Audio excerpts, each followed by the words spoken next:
I've had clients that I work with when we're working with them to improve their relationships at work or at home say to me at the end of a couple sessions, David, if I set boundaries and consequences with my partner, with my kids, with my coworkers, they're not going to like me. I'm going to be a bad person.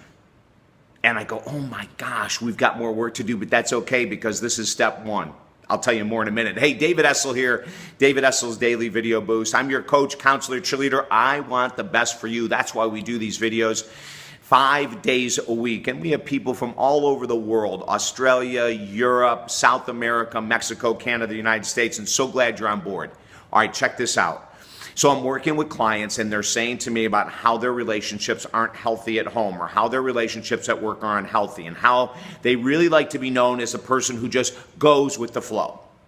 But they're unhappy, they're sad, they're frustrated, and a lot of them even internally angry.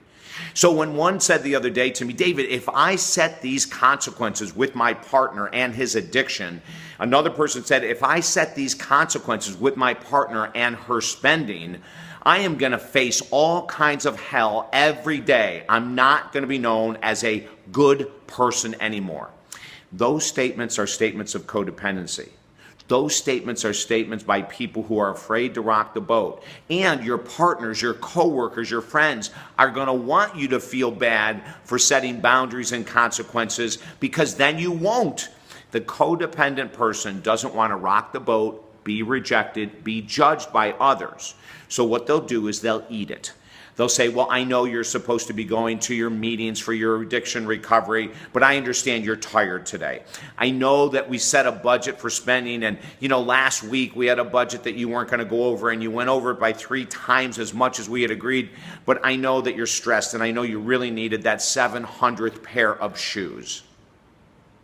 See what I mean? Now, what's the flip side? So the flip side is that your partner gets upset because you're holding a boundary with a consequence and because they haven't gone to their addiction recovery counseling meetings that you're not going to go away for the weekend with them. That's the boundary, that's the consequence.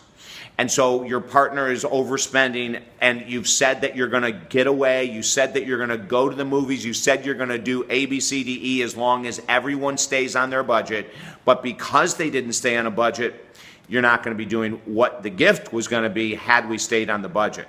Same thing if you're a manager or an owner and you say to an employee that you need X done by the end of the week and you look at their schedule and they look at their schedule and they say, sure, I can get that done, absolutely. End of the week comes and all of a sudden they're avoiding you. And then the next week comes and they're avoiding you and you ask them what's going on and they have every excuse in the world. You set a boundary saying it's needed to be done by the end of the week. They didn't do it. If there wasn't a consequence, that's your fault. If there was a consequence and you didn't hold it because you didn't want to rock the boat, that is your fault as well. Do you see what I'm saying? So setting boundaries and consequences does not make you a bad person. It makes you a strong, independent person that at some point people will begin to respect. Until then, if you set boundaries and you don't hold a consequence, you have no respect from those people at all. Don't forget to let your friends and family know. Encourage them to join the Daily Beast Boost so they can get these inspirational messages as well, okay? That's all at talkdavid.com. If I can help you as a counselor or life coach, email me at talkdavid.com. Let's go to the next level. And also don't forget, we've got a brand new 6-hour course, an online video course on our website called Life Mastery. You might really enjoy that. That's at talkdavid.com. Have a beautiful day.